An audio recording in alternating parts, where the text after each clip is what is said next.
This episode of the Eclectic Gamers Podcast is brought to you by the Roanoke Pinball Museum in Roanoke, Virginia. The Roanoke Pinball Museum is an interactive museum dedicated to the science and history of pinball. Their mission is to cultivate curiosity in science, art, and history through pinball while preserving and honoring its role in American culture. The museum is open every day except Monday and houses over 65 machines with models ranging from 1932 to 2018. Roanoke Pinball Museum. And now, the weather.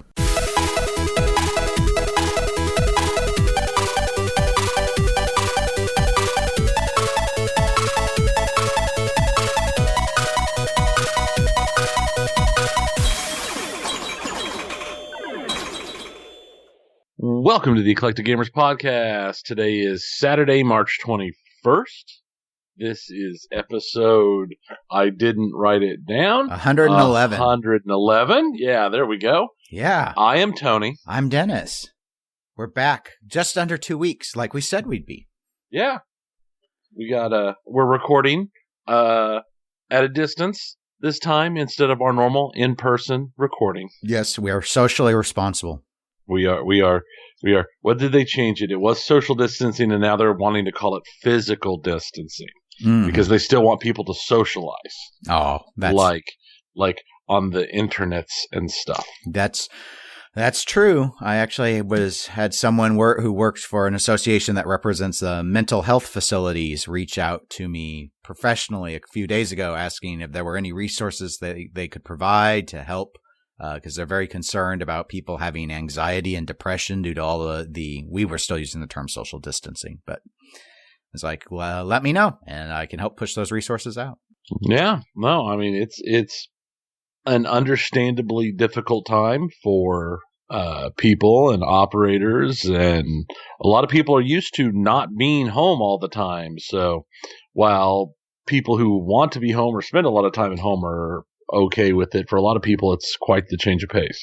Yeah, I've seen a lot of speculation about there being a baby boom from all this stay at home.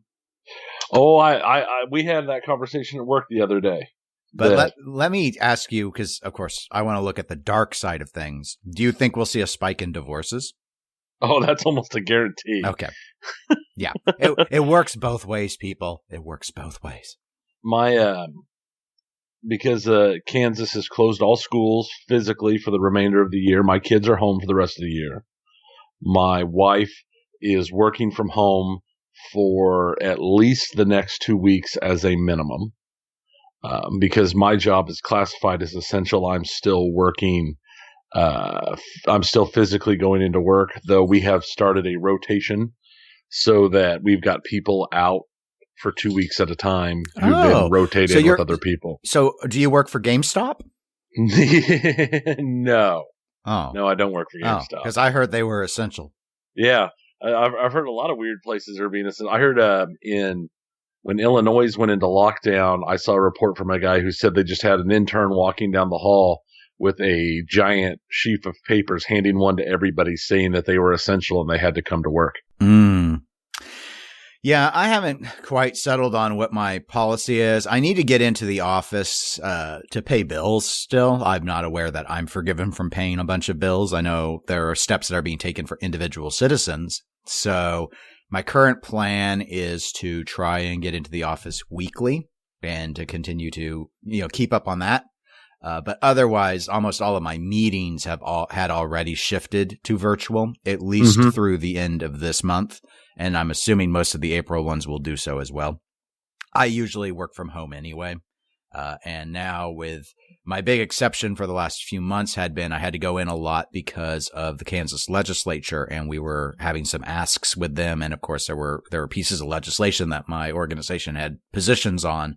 The legislature is gone. They ended 2 days ago, basically. They were out of here by Friday, and they're like, see ya. They officially are coming back on April 27th, which is normally when they would come back. The difference is they've taken their spring break, which runs about a month. They took it 2 weeks early, but they went ahead and passed a budget because they recognize that they may not be coming back at all.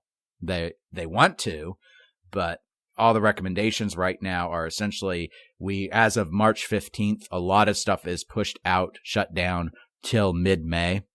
And in the case of the schools, till the end of May. So because of those reasons, it's just like anything prior to June is not safe to assume will happen.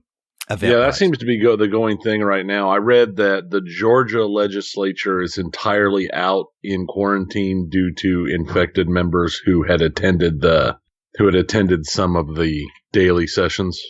Yeah, I'm not aware of any confirmed cases in Kansas of state legislators. I know our district representative in the U.S. Congress, she has self-quarantined because she came into contact with one of the confirmed cases out in Washington.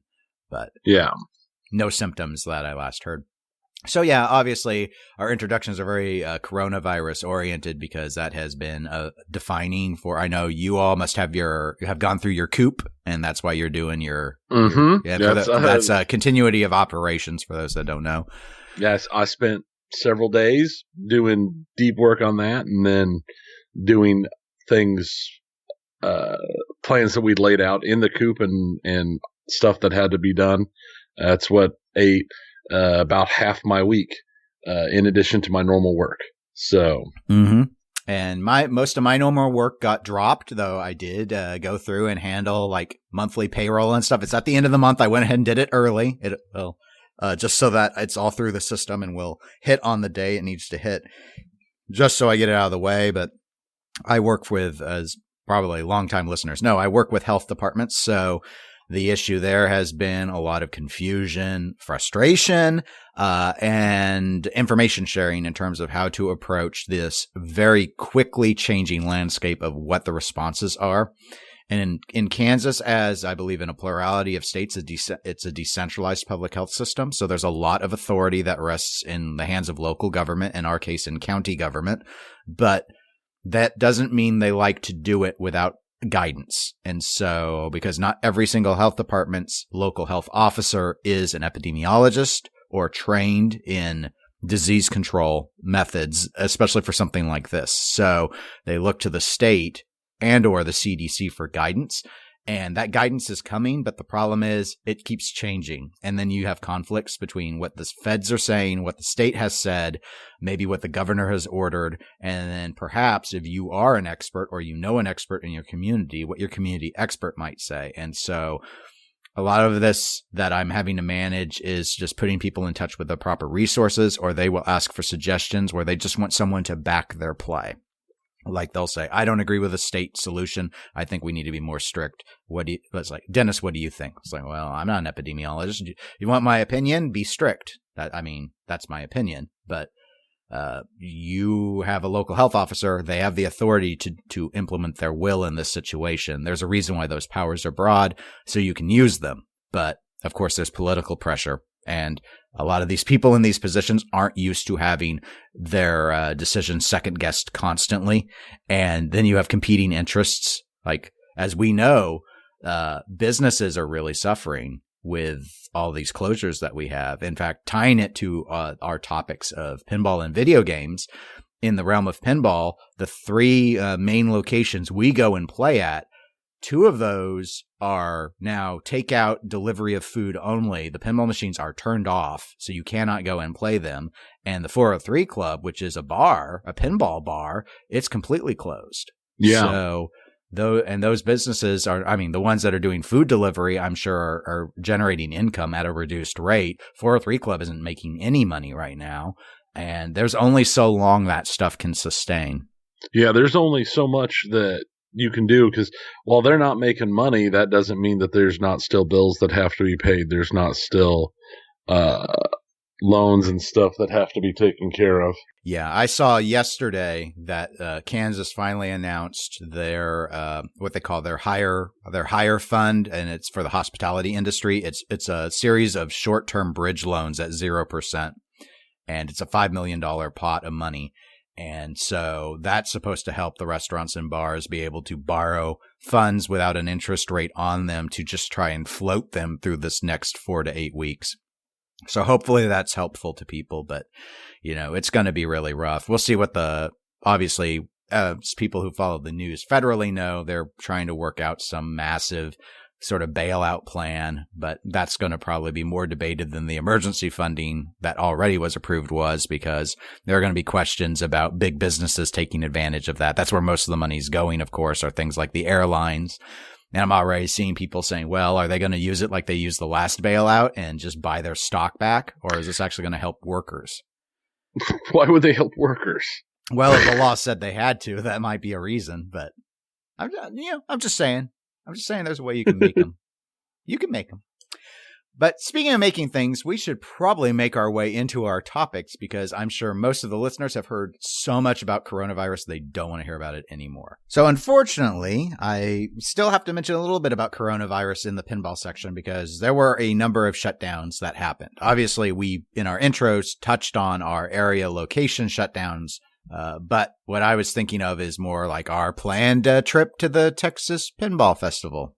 Yeah, and the worst part about it is that my Facebook keeps popping up memories from previous TPFs, and I'm all like, I don't get to go this year. Oh, yes, I forgot. I disabled all those memory pop-ups on Facebook.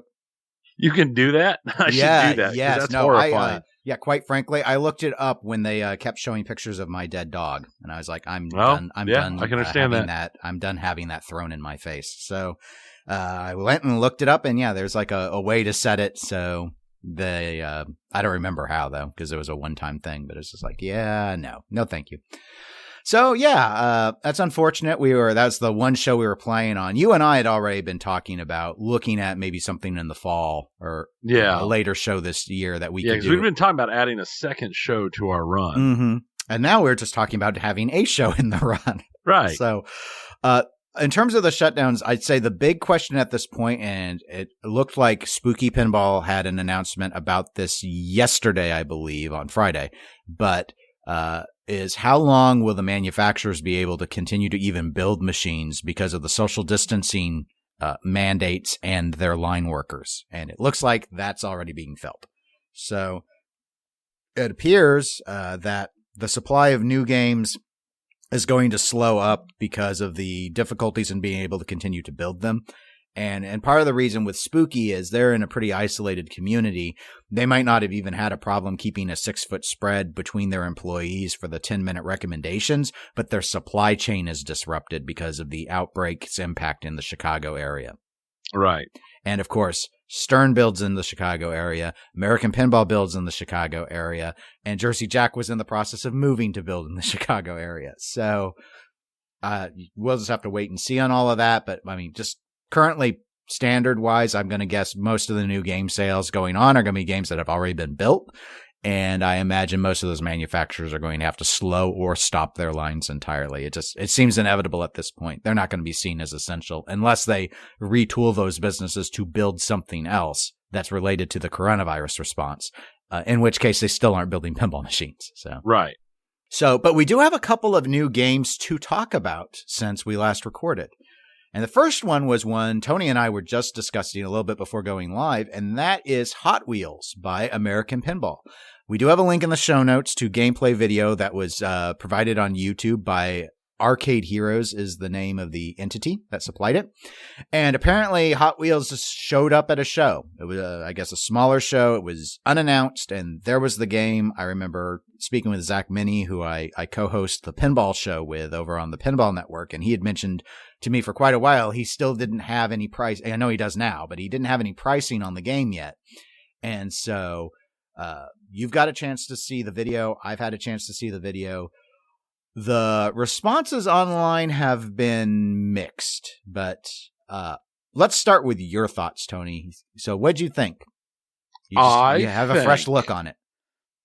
That there's not a lot on it toy-wise. The video didn't look super exciting, but we'll have to see what happens. It's going to depend upon code like anything.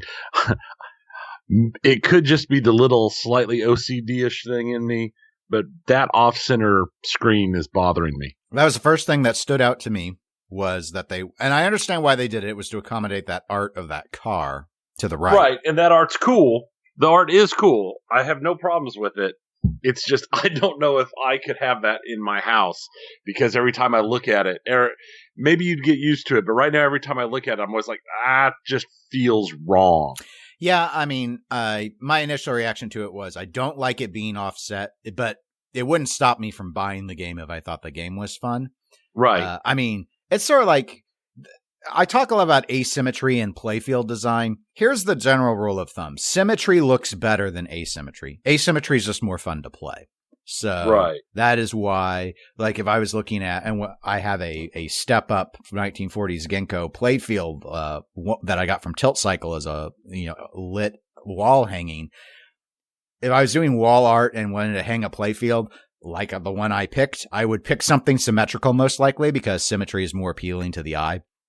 But when it comes to gameplay, I think those asymmetrical designs are more interesting because the shots are different on different spots on the flippers. So there's more to do. I think that because otherwise what you've learned on the right works on the left in exactly the same placement. So you basically cut your game in half when you go symmetrical.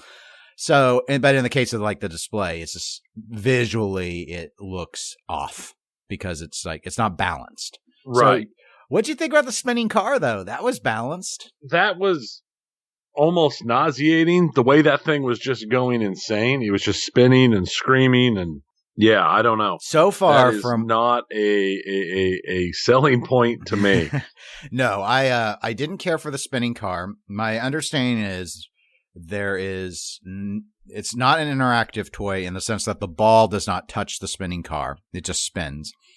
I believe the car's speed may vary based off of the RPMs or something that you've built up in the game, but when a player is playing, last I had heard, that car never stops. It's always moving. Wow.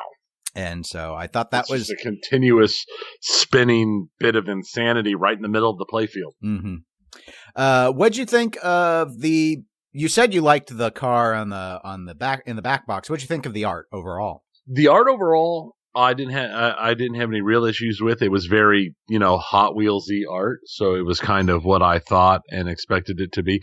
The video clips I saw that were kind of almost claymation-y, I really liked.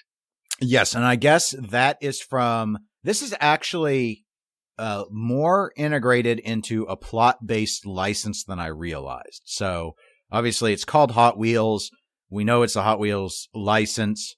I didn't think Hot Wheels was a strong license to pick. I still don't think it's a strong license to pick, but one of my big complaints about Hot Wheels was it's a bunch of cars.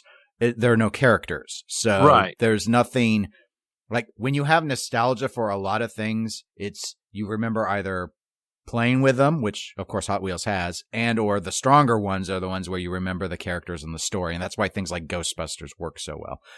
But apparently there's a stop motion style show with like a Hot Wheels city and they fight monsters and dinosaurs and stuff. And that's what I think those clips are from that. I had no idea. I didn't until I read about it. So I don't think most of that animation's custom to the game. I think they got the rights to use what was done on the show. So that though, people might know the show, at least kids might know the show. So that's more than just the brand of Hot Wheels. I'm assuming that show has some sort of plot. So there might be people that are like, oh yeah, I like Paw Patrol. There's like the Paw Patrol for Hot Wheels. The thing is, I think it's a newer show. So I could see maybe that would help it if it was in a family entertainment center, for example, which might be the angle they were going for. I don't remember the current pricing on what was announced for the game, but when it came out, there was a lot of discussion that the MSRP on Hot Wheels, which is perhaps not surprising given that there's less interactive toys than we saw with Oktoberfest and Houdini, but that it's cheaper than those games were. Which makes sense. I mean, at that point, and honestly, for them, this might be a very good thing, having a cheaper price, and B, a theme that is going to more resonate with a younger and a wider crowd, especially for operators when operators get to go back to being operators. Yes, and overall, I thought the art is very colorful. I thought it integrated definitely better than Oktoberfest. I would probably even say the art package could be, it's the same artist as the other games. I think it's perhaps stronger than Houdini as well. I don't know. I need to look again at Houdini to know. I liked Houdini's art decently. I did like Houdini's art. It was pretty good. But especially on the playfield. But it's like, overall, I think that it looked pretty good. Clearly, fan layout was the style and the design. So I haven't played it yet. I haven't seen a lot of video on it. It looks like it will probably shoot in a very familiar way. So Oktoberfest, I think, was seen by a lot of people as an improvement on shot geometry versus the very challenging and frustrating for many people shot selection that you had on Houdini. And this will probably be even more forgiving because Oktoberfest still had things like that barrel lock shot, which were very, very hard. And this doesn't look like it has hard shots, really. I'm not saying that the game won't have short ball times, though, but, fan layouts they're familiar. People are comfortable with those. So I think that's probably a strong point. But overall, when I look at it, especially if it's based on a more modern, cartoony stop motion thing and that it's Hot Wheels, I just don't think it was the right license to go. Like, I don't think they're going to see dramatically higher sales with this versus their other games. It might be their best selling game, but I don't think they're, say, going to sell 1,000 more games than they did off of their prior best game, which by all reports was Houdini. Yeah, no, I don't think they're going to see just some groundbreaking swell. It's not going to be some insanely new amount of sales. It's going to be decent, though. I think everything shows that it should be able to be pretty decent. Yeah, but I do want to try it because I've had fun with other car-based theme games. It's just I would have thought, going for a license to up your sales. I think a stronger license would have been better. Right, and the question is just, would a stronger license have also costed enough money to not be viable?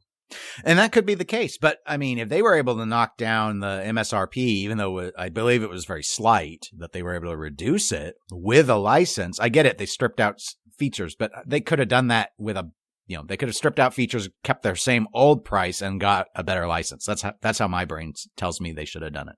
Yeah, no, I don't disagree. I mean, maybe, that doesn't put them in the range of being able to, say, buy Star Wars, but they're something like the Italian Job and done that as a car theme instead.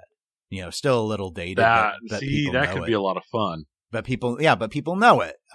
There are people will be like, oh yeah, I like the characters. Maybe, I guess take your pick. You want the Marky Mark version or do you want the old version?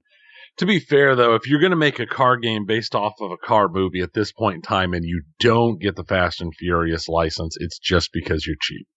Yes, but everyone's assuming not necessarily. They might not give it out. No. I think you're right, and I think as things stand, Stern Pinball is the only company that could get the Fast and Furious license if they wanted it. Right.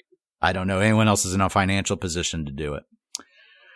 But speaking of Fast and the Furious, shows that were about stealing things as I remember them. I haven't seen them all. Let's move to our final pinball topic, which is another new game. We finally just recently saw the announcement drop for P3's newest game and module setup, which is a traditional pinball game called HEIST. And I do have a link in the show notes to the deep dive that This Week in Pinball has, so people can go and read that. There's also a couple videos. One, which is the teaser video. There's also a video in the TWIP write-up, which shows you the crane toy doing some stuff in one of the modes for those that want to get a better look at that. So quickly, let me just run through some of the highlights. So this game has a third flipper. There is a side target module that the P3 has by default, and instead you can get a third flipper module and pop that in. And you can keep that module in when you are playing other games. It just disables the flipper so that you can't, do stuff you weren't supposed to be able to do on those other games. But you can leave it in and play those other games instead of having the side target module. Every single shot, when made at least, when shot properly, has an ability to either stop and or divert a ball. So depending on what the game wants to do, the shot might be a flow shot or it might be a stop and go shot. There is a police station toy, which is a shot on the game, and it has a jail door. door with bars that raises and lowers. And so it kind of reminds me, though obviously the movement is different, to the Porculus in Medieval Madness. So once you have the door up, you're actually able to shoot into the police station. So that's a toy.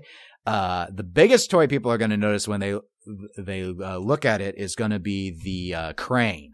So this has a crane, and yeah, we've seen a few cranes lately on games, but this one is quite a bit different. It has three-way movement, so the crane has the ability to change its pitch, to change how far it's extended, and to sweep around the playfield. There is a target on the front of the crane so that when it's low enough to the playfield, you're actually able to bash it with a ball. The crane also, I'm assuming via a magnet, has an ability to pick up a ball. And so it can move a ball around the playfield. It can lower it so that the ball is sitting there and the ball is the bash toy and you can knock the ball free.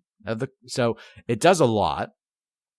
The game currently has 4 multi-ball modes in it, and the plot is basically Ocean's 11. In fact, you are in Ocean City. So now I understand what Jerry meant when he said that it was not a licensed theme, but it would be very familiar to people. And I would now have said, American Pinball, getting one of the oceans, like Ocean's 11 as a theme would have been a good idea, but not now because P3 basically did it. Well, a heist is a really good theme. Just a general heist theme is really solid for a pinball machine because it lets you do modes for your prep of the heist and everything else. So there's a lot of fun things that could be done with that. So I don't know if you've seen the deep dive. I know you've seen the teaser trailer for Heist. The way I would describe it in terms of the way the module looks with the buildings and it's like a little city. To me, what it reminds me of actually is Dirty Harry, like how that play field looked with just in terms of the plastics on it. So, it has a good sort of city feel. I suppose a dialed in would be another analogy if you want an analogy. Obviously, crane toy. We have seen crane toys before, but not ones that could do as much as this one does. Obviously, Batman 66 has a crane toy, which was repurposed from Batman the Dark Knight. In those cases, all the crane was is it functioned as a bash toy because it had a ball and suspension that you would be able to hit. This can do that, but this also has a spot on the front of it. That if the crane's low enough, it itself is the physical bash toy.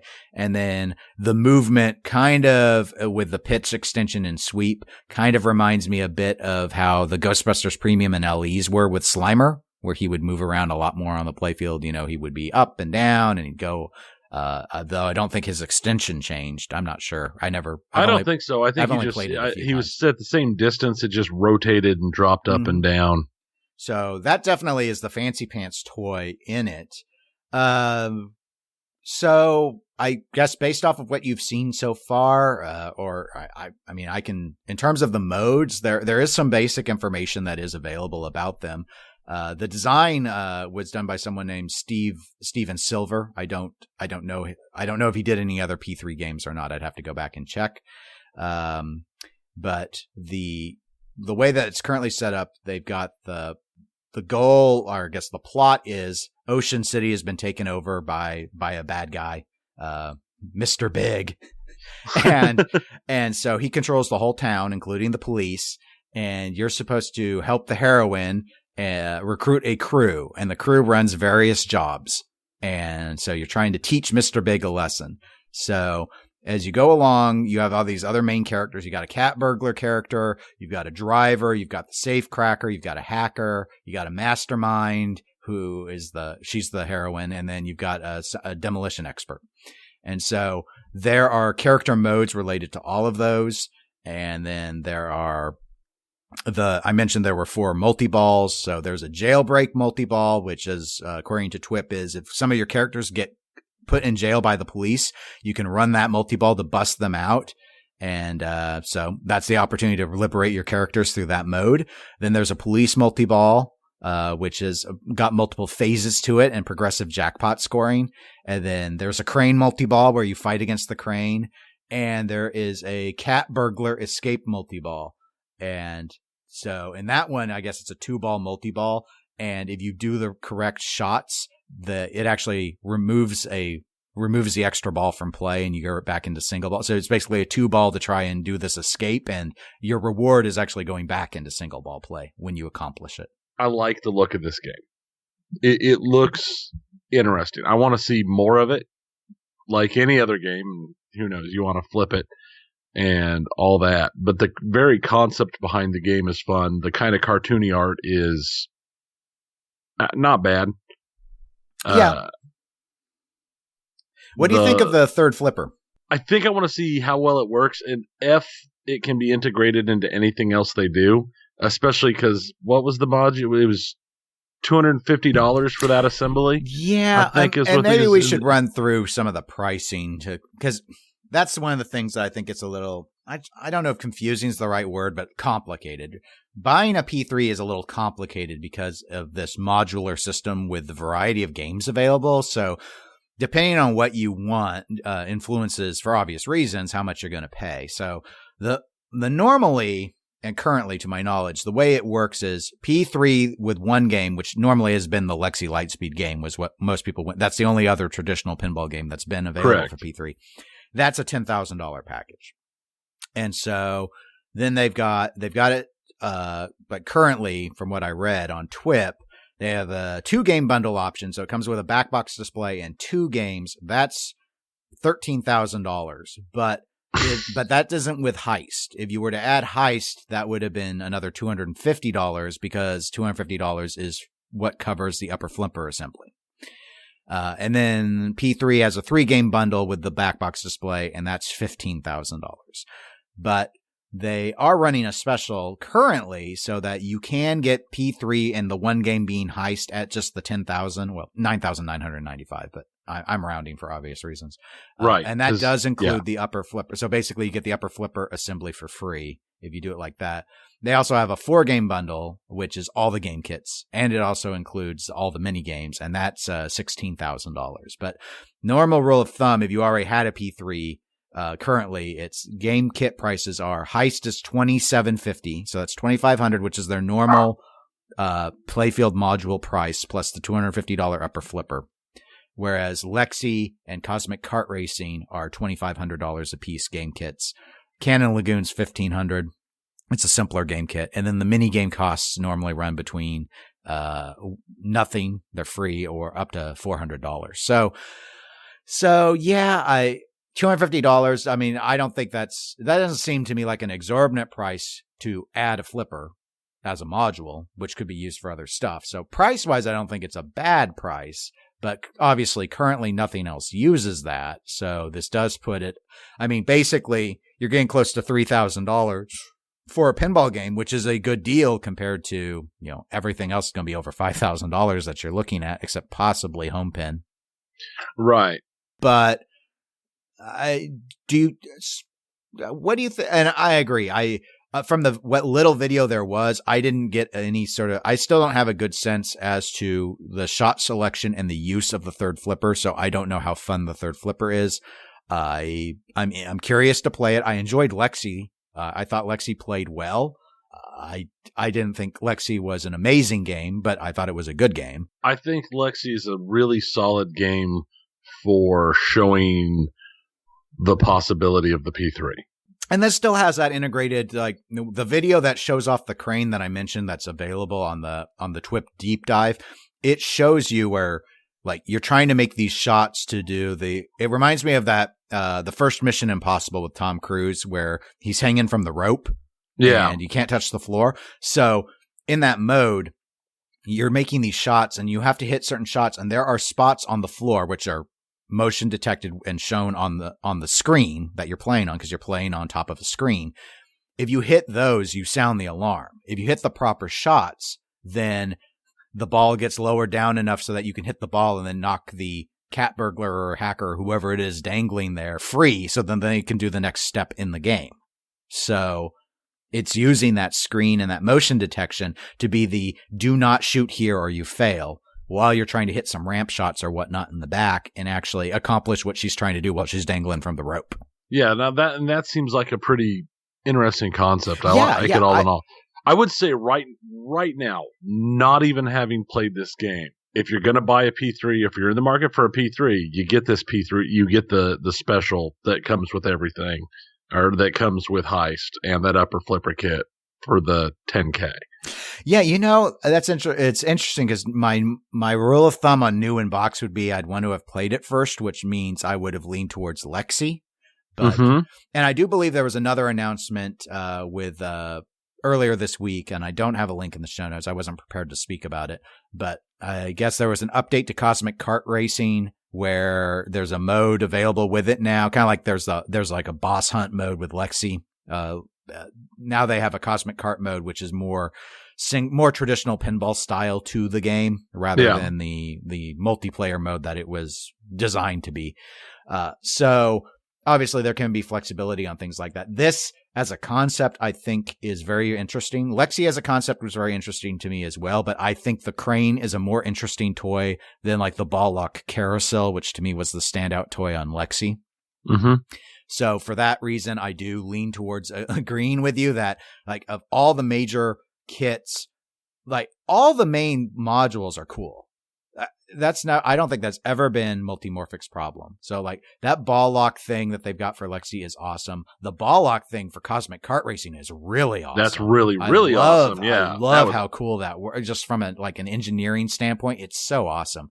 Gameplay wise, I think the crane thing, looks the most interesting. What I was going to say is, and the sad thing is, I think when people hear that it's got a crane, they're going to think Batman and they're going to think, oh, it's so derivative. But it doesn't work like that crane. Yeah, it's nothing like that crane. But it's way more advanced.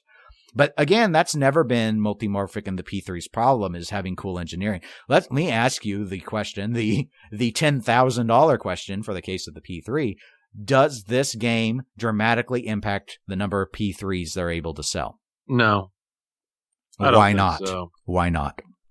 I think that as much as there's a group out there that calls for it, the truth of the matter is most people don't want to go through doing the equipment, the module swaps to put it up. So if they buy a P3, they'll get a P3 for this game and they will have this game. But I have a hard time seeing them buying other games that require them to do module swaps every time they want to play one of the other games. Also, this is the second real pinball game on the P3, and there's still just not a lot. Because we've played all the other mini games, and they're interesting for a little bit, but there's not a whole lot there yet. Yeah, that's true. But we are in an environment where, at least on the higher end, premium LE style games, the pricing has been going up from the other manufacturers. And so far, Multimorphic has essentially held the line on theirs. So, yeah. That is a very valid point. And their system has a lot of potential. And unlike before, when it was just Lexi, I'm not going to say that I have no interest in one, because I could see owning one. I just have a hard time spending that money on this, even with the flexibility at this time, over getting like a Attack from Mars or a Jurassic Park or a Wonka even. Sure. Well, and there are, especially if you go with the not top tier models on all three of those games, there's still thousands of dollars of difference. Correct. As well. You do, when you look at this, you see where that money goes. You see the advanced toys, you see the motion detecting screen. And of course, if you were to do the long tail approach, which is what the Multimorphic's always promoted about getting the other game kits, you see where you can start to manifest those savings when you buy more and more of the games. But this is probably the first game that they've put out since Lexi that I think gives them a shot. Yeah. I wondered on Cosmic Kart Racing, but I remember when we tried it and it was only about halfway through its code, and I was very disappointed with how Cosmic Kart Racing was in the state that they showed it at that TPF, which was a couple years ago. And my understanding is it was greatly improved since then, but by then, that first impression was difficult to shake when I couldn't just go and play it anywhere. In this game, it's definitely to me the most interesting that they've released, and I really want to try it. And I think it's really unfortunate that they weren't able to show this off at TPF this year, because I think that does hurt them. That would have been, well, when else is he going to have a great opportunity to show it until the next TPF? That's always been the show for Multimorphic, and this would have been in a decent position to try and steal the show. But now, I mean, I get it. It wouldn't make sense to sit on this for another year. So he's pushed this out. I thought the reveal was handled really well, the way the video is. I think it's a good teaser. I think this is a good write-up. I think that he's doing all the right things. But yeah, I have to agree with you. I'm very skeptical that this is going to dramatically improve the number of units that are moved. And I think some of that's going to come down to just the price of a single game versus the price of another single game, and people not considering the long tail. I don't know how much of it people are really saying no because of a 2-minute module swap. But as we've often noted, there is a big difference between a game that can become mini games and mini games, which multiple people can play simultaneously. Correct. Not a lot of people are going to want to go out there and buy multiple P3s to host all these different games at the same time. So that's always going to be an obstacle in that regard. Now, it is still a good choice if you're someone who has a very limited space, and especially once it gets to have several decent actual games like Heist and Lexi Lightspeed, actual pure pinball style games. I can see where somebody who might only have room for 1 or 2 machines might want a P3 to be one of them, just because it lets them change out. Oh yeah, no, there are a lot of good reasons to want a game that or modular system that works like this. But again, just in terms of thinking about, but that's existed for them from the get-go. So this hasn't introduced anything new other than there's yet another module to choose from. But I think the bigger thing here is, while the intellectual underpinnings of the concept are well known, this is also not a licensed theme, so there's not going to be anyone for nostalgia reasons that will now be compelled to buy it. And at this point, I think that might move more units than anything else. No matter how much amazing engineering is done, going with a licensed theme that people care about would probably, that's what would be able to double the number of P3 platforms that are out there at this stage. That's the easiest way to do it, I think, would be to say, here you go. Here is Ocean's 11. Yeah. But that's a bridge they've not been willing to cross yet. So, Well, that's all I have for pinball. So there's been some big news in video games though, Tony. There's been a couple of things where we'll transition over here to video games, and we'll once again touch on the COVID crisis, because the Overwatch League announced that they were coming back with online play this weekend in California between the 4 teams that are currently in California. And then California went on a mandatory lockdown, so then they had to announce that the event was going to be canceled. So there's still no Overwatch League. Yep. That's why we can record whenever we wanted to this weekend, because there went my plans. Yeah. Purportedly next weekend. When I'd seen that they were doing online play, I was like, yes, the Overwatch League is back. This will be great. And then it's like, and it's canceled again. Yeah, no. Now we're like everyone else watching. My dad emailed me this week because he's like, well, I ordered some board sets to work, like a board set, Williams board set to work on as a project. He's like, I don't have any baseball tennis. I don't know what else to do. That is a curious question. I've not taken a look. I wonder what the numbers on Twitch and stuff look like if viewership is up. Yeah, I have no idea. I'm going to guess yes, just because it's got to be. And in fact, I was looking at maybe calling back up my internet provider and upping the bandwidth a little bit. Now I'm at 50 down and up, which has been okay, but just in terms of all that, everyone trying to do things from home, and obviously streaming video games is social distancing. So, yeah.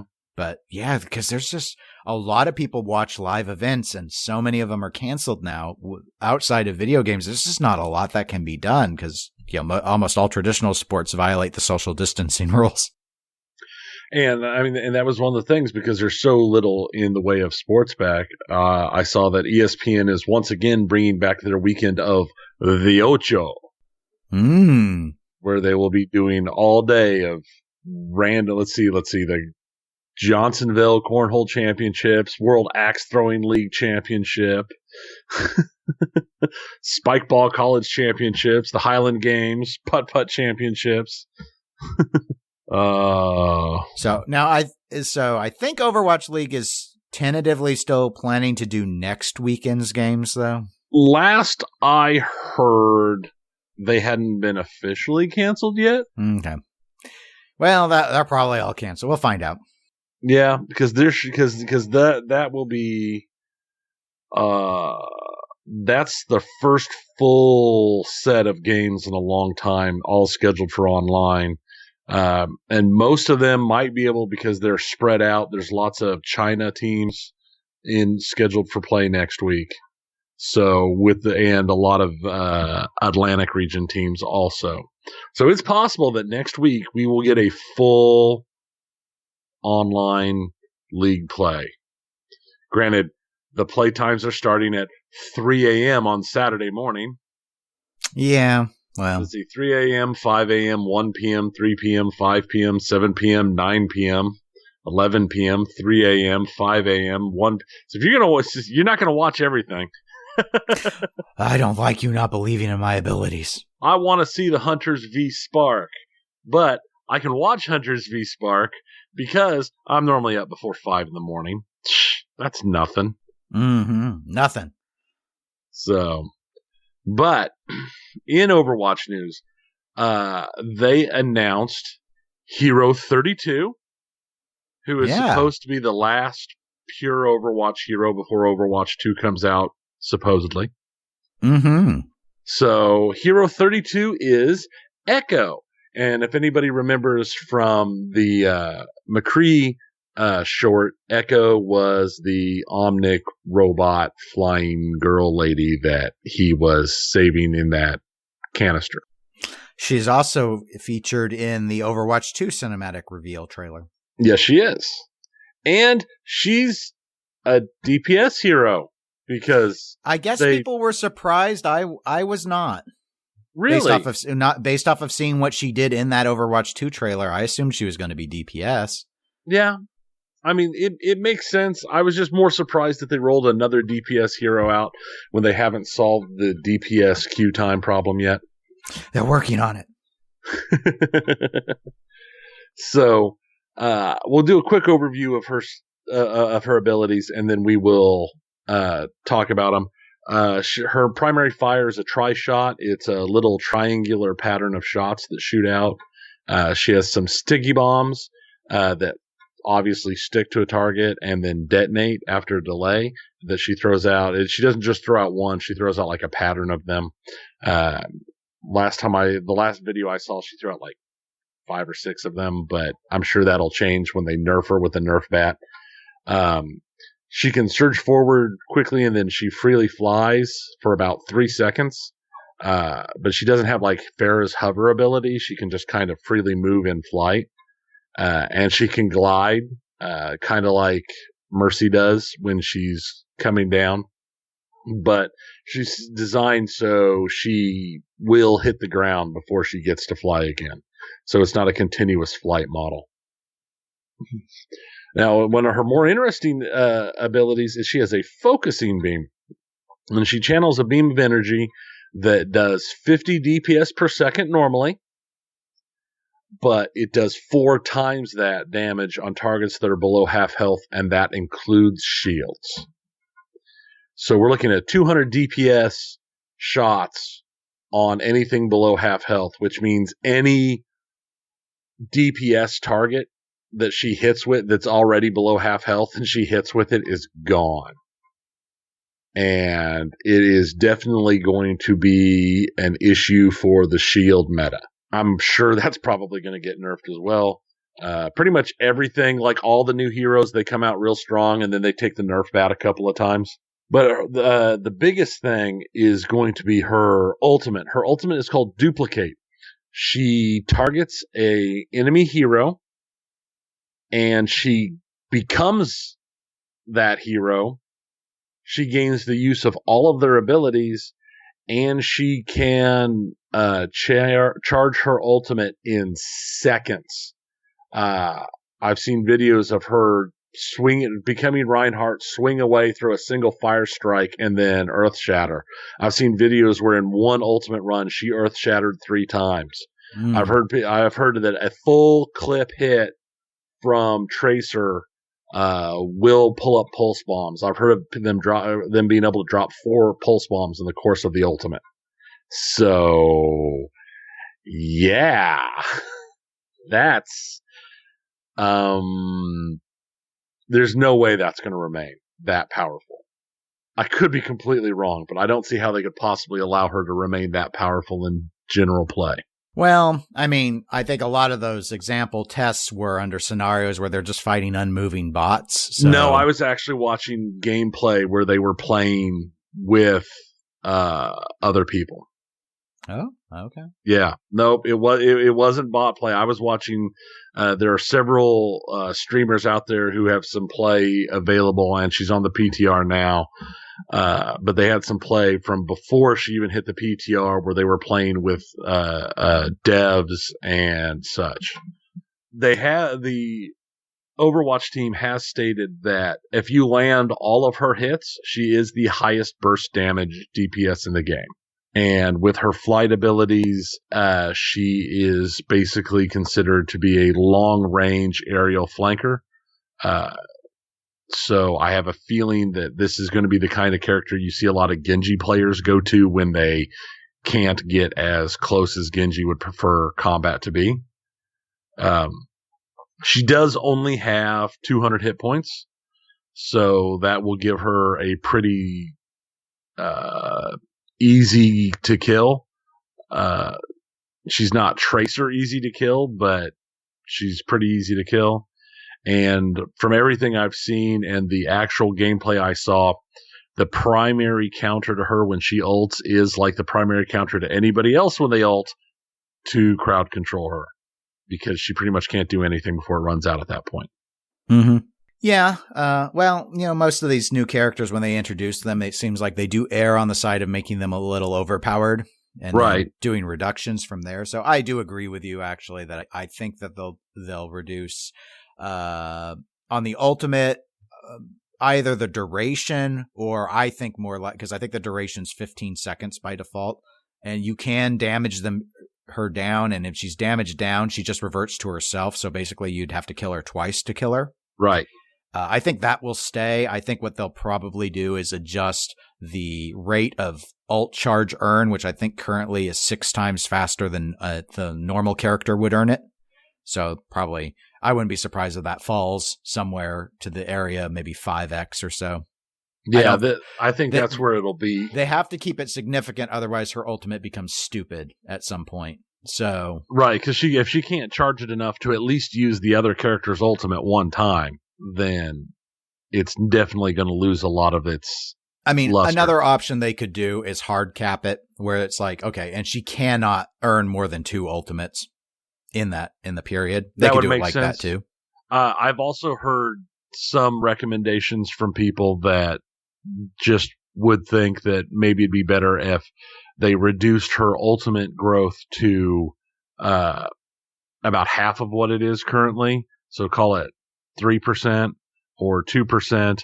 But when she grabs somebody, she has her ultimate percentage set to what their starting percentage is. So what their percentage is at the time. So while she grows it less, it makes it a combative kind of counterplay type thing. Yeah. I remember, I thought maybe with an interview with Jeff Kaplan that there was speculation that the way people might respond to her when she was felt to be at ult charge would be they'd switch characters to not good characters for her to become. I don't think that's ever happening. Especially at the pro level. No one's going to give up their ult charge just to try and deal with one echo. Yeah, no, I don't see that as that's way too. Yeah, no one's going to pick garbage characters because they're afraid of echo. The only other thing I really think would see dramatic change could be her focusing beam. It is this ability to just kind of focus is the right word, because the way it's structured to deal high damage to characters with less than half health, I could see that aspect in terms of the half health side being adjusted. I don't know, though, if they're going to nerf her ability to break shields. Right, and I can see leaving the ability I could see if they left it at 4 times on shields, but reduced it to like double on people, or maybe even triple on people. In all of the gameplay video clips I saw, I don't know that I ever saw her lose a fight with a Pharah in the air. Yeah. Because if she can land a tri-shot or sticky bombs, which were not that hard to land on a Pharah, then the lightest tap of the focusing beam was killing Pharah. Even pocketed Pharahs were being dropped. Mm-hmm. So, but given her flight abilities are Mercy-esque, characters like Soldier would be really strong counters. Hit scan characters, of course, could take her out pretty easily. At high level play, Widowmakers are probably going to feed on these echoes. Yeah, I would think so. The other thing I can see is this will be perhaps a better option than Tracer for dives, or even just added on. Maybe she seems like a solid dive character. Yeah, her ability to flank is consistent with what you'd want in a dive build. She's just different. She has practically, I don't want to say she does have escape options, the way her flight works, and I saw examples of ways people could basically start the flight and then cancel it and use it to hop away really quickly with how her glide and everything can function. But all that said, she doesn't have the maneuverability of Tracer, who her Tracer strength and dive at high level play consists entirely of the fact that she has mechanical skills that are very difficult unless you're extremely precise to counter. So Tracer can get in and out far better than Echo can, even though Echo is better than a lot of other. But again, like high level Pharah players know how to use their concussion blasts and stuff to get away really, really quickly. And I don't think Echo's any better than that. It's just that Echo's got this burst damage capability that's different, but really good. So right. It's like, yeah, I think she'll be decent. I don't think, like, if I were to guess right now, I don't think she becomes Ashe where no one plays her at the high level. No, I don't think so. Even after a couple rounds of nerfing, I don't think she becomes Ashe. Mm-hmm. I think there'll probably be tweaking almost assuredly on the ultimate. I think there will be tweaks on the focus beam, especially regarding what it does to weaker players. Wouldn't be too surprised if we see some tweaking on the sticky bombs. Don't know about the rest of it. I actually wouldn't be surprised if they nerf a little bit of the focus beam and sticky bomb and increase the damage on the tri-shot, but I could see that to give it a kind little of a weak balance. For most DPS's regular click. Their left click, as people call it, isn't quite this, because it kind of works like Zen orbs, but because they do have the ability to headshot, but their non-headshot damage is not that impressive. And I'm kind of curious to see what the hitbox for her head is like, considering just how large her head is. Mm-hmm. If she's going to be like some of the characters with a rather large headshot box. But we will have to wait and see what the ultimate response to her is. So far, from the things I read, it was fairly meh, but... Yeah, I've not seen anything. I saw some initial thoughts, but that's the thing is, it's hard to gauge anything coming off the PTR, because sometimes everything coming off the PTR just is so completely different than what we actually see once it hits play. Yeah. And the fact that most players don't play on the PTR. Nope. So, all right. Well, we'll leave Overwatch behind, and PlayStation finally released their hardware specs to go with Xbox's hardware specs that were released, last week? I think so, yeah. Yeah. So, I've got them in here in the notes. I've got both of their specs, so we can run down them pretty much side by side. At least the ones where we have, because some of them, they have different bits of information on it. So, want to start with CPUs. the PlayStation 5's going with an 8-core x86-64 AMD Ryzen Zen 2 cores, 16 threads, up to 3.5 gigahertz. And the CPU on the Xbox Series X, which is a terrible name, is 8 cores at 3.8 gigahertz on a custom Zen 2 CPU. So they're basically using the exact same CPU. Yeah, they're both modeled on similar AMD chips. They're both using a custom chip type. Yep. I read a little bit more detail about the, beyond the threads, some other aspects of what they're doing. They're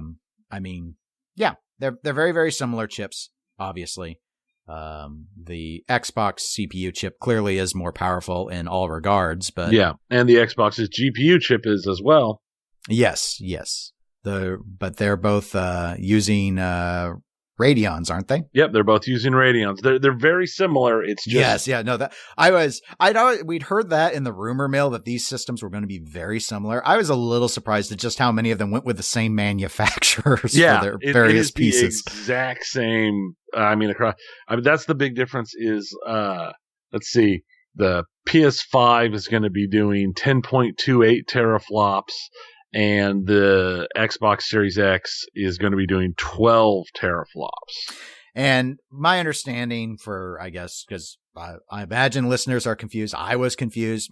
I believe a teraflop is sort of a hypothetical workload scenario that is contemplated. It's sort of the way that they're measuring this performance now, because we're well beyond being able to say, well, it's an 8-bit system or a 16-bit system. Right.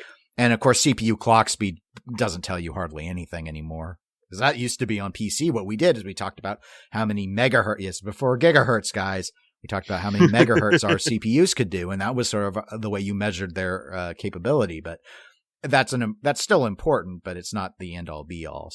So yes, so there's a slight GPU advantage on the Xbox Series X. But again, the specs are pretty similar. And then they're both running 16 gig.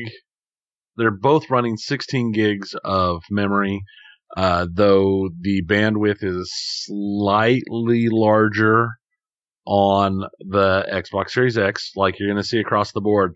Everything on the Xbox Series X is just a little bit better than the PS5.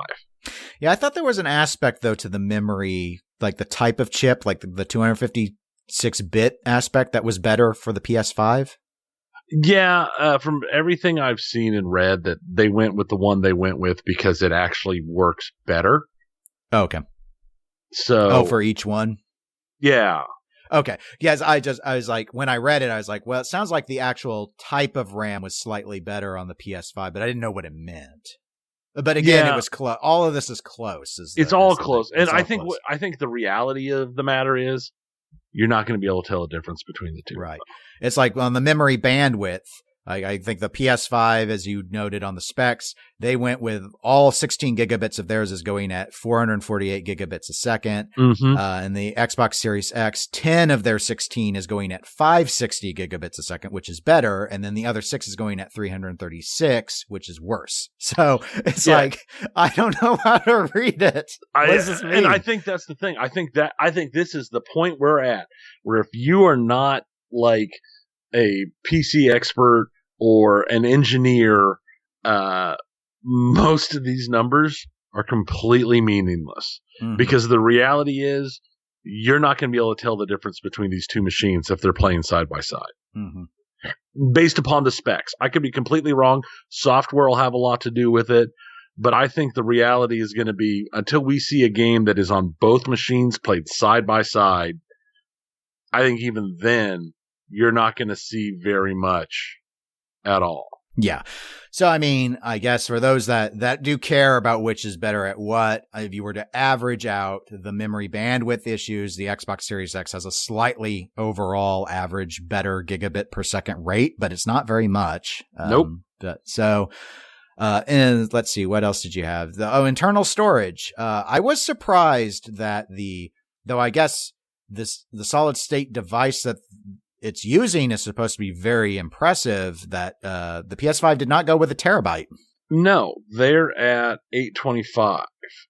but they're using now, and here I think this is going to be one of the biggest differences between the two of them, because the PlayStation 5 is going with the PCI 4.0 standard. It means that you will be able to expand the PS5's memory without using the proprietary solution. You'll just have to get an SSD that is certified and uses that PCI Express 4.0 standard to expand your storage.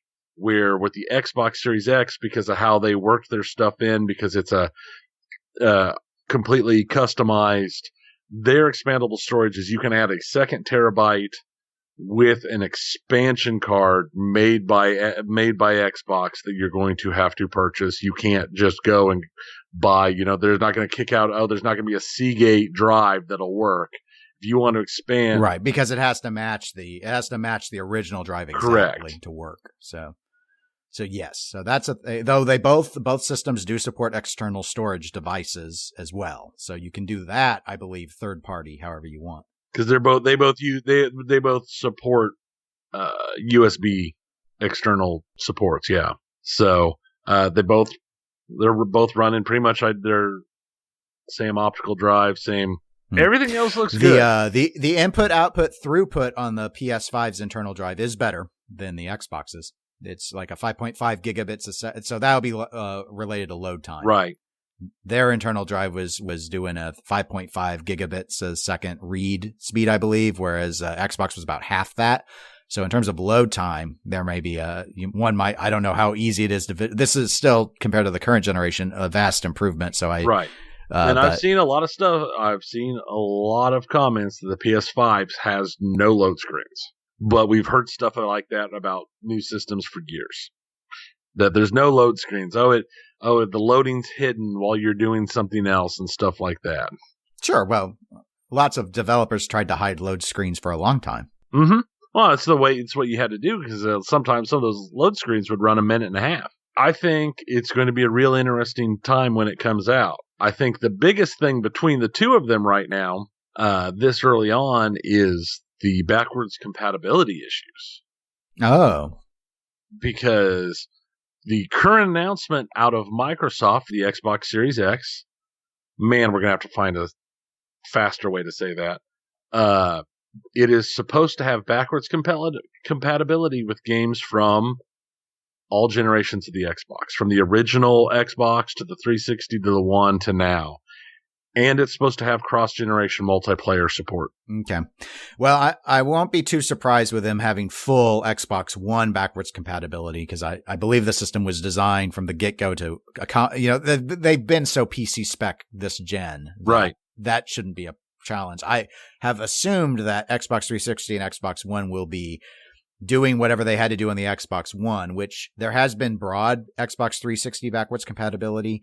Original Xbox has been much more limited. There is backwards compatibility, but not all of them, because they're having to run emulators, and I'm assuming they'll just run the same emulator, so it won't be like every single game, except I do believe it will be every single Xbox One game will play on the Xbox Series X. Yeah, and they have said that they are going to, there's a new, I did not write the name of it down, but Xbox has a new thing coming out that is called, I don't remember now, but it's going to be, if you purchase a game, you can play it on your Xbox One or your Xbox One or your Xbox Series X, and it'll play the version on that game that it's supposed to have. So you don't have to have one for each. Oh yeah, yeah. You don't have to buy a different. You don't have to buy the better version when you do the upgrade. It'll just play the better version. Yeah, you'll play the better version. Yeah, I remember that, and I don't remember what they called it, but yeah, I remember that announcement. And then so what's Sony? I haven't, because I don't have a current PlayStation. I haven't followed what their backwards compatibility has been. The compatibility with PS5 is that it will play the majority of PS4 games. Okay. Nothing farther back, which isn't a surprise. No, because I don't think they really were doing that under this generation, were they? No, not really. There were a few older games that had been converted and re-released from like PS2 days, but they were basically like remasters. Yeah. Okay. Huh. Yeah. Well, I mean, I don't know how much that matters to people or not. It matters the most for the most recent generation in my theory, because that's what you're trying to get people to move away from. And if they know they don't have to keep both, like I still have my Xbox 360 plugged into the TV, and I'm pretty much at the point where I should just disconnect it and throw it in the box under the stairs with the other old consoles. But I haven't yet. But I've been able to go back, and because a number of those 360 games, I actually, when I've wanted to, I can go back and play them on the Xbox One. So why would I turn on the old console? Right. I mean, exactly. And why would you pull it out? So, I mean, overall, as noted, the specs are really, really similar. So exclusivity will probably drive a lot of it. I guess what's different this go around versus the last gen and the gen before at launch is, if it's taken as a whole, I suppose Microsoft can play up the fact that they do, it seems broadly speaking, have the more powerful system. So they'll be able to point that out, though they don't win on every category. And where they do win and where they lose are pretty close. I think most gamers aren't going to dramatically notice significant differences. The one thing I was reading about on a third-party site was the use of the variable frequency that PlayStation has gone with for their CPU. That will have to be exploited to take advantage of the variable frequency. So I guess the speculation will be third-party programmers probably won't bother doing it if they're planning to put the game on both systems, because that's more work. So they'd rather just keep things consistent. And Xbox doesn't have a demand that you work around variable frequency, but PlayStation's exclusives will probably play up that variable frequency use to get even more, get more power out of it when they're making it just for that one system. Right. So I imagine exclusivity or exclusives will drive a lot of people's purchasing decisions, and we don't really know a lot yet. We know PlayStation's pedigree. They have a very good stable of exclusive partners that are under their domain that put out some very good games. Microsoft acquired a whole lot of companies to work on that. So we don't know everything that's coming out from those companies, but we know they're making a play to showcase on that.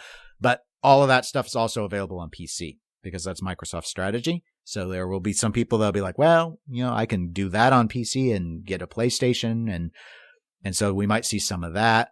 The only other thing really that stands out to me is when you see things this similar, what are the prices going to be for the systems? Because that could be a huge deal. If the prices are very close, I mean, in all honesty, more likely than not, I will go with a PlayStation 5 because I'm already playing most of the Xbox games I want to play on my computer. Yeah.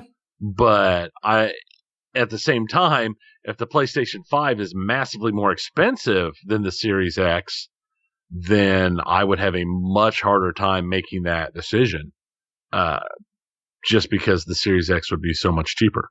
Yeah.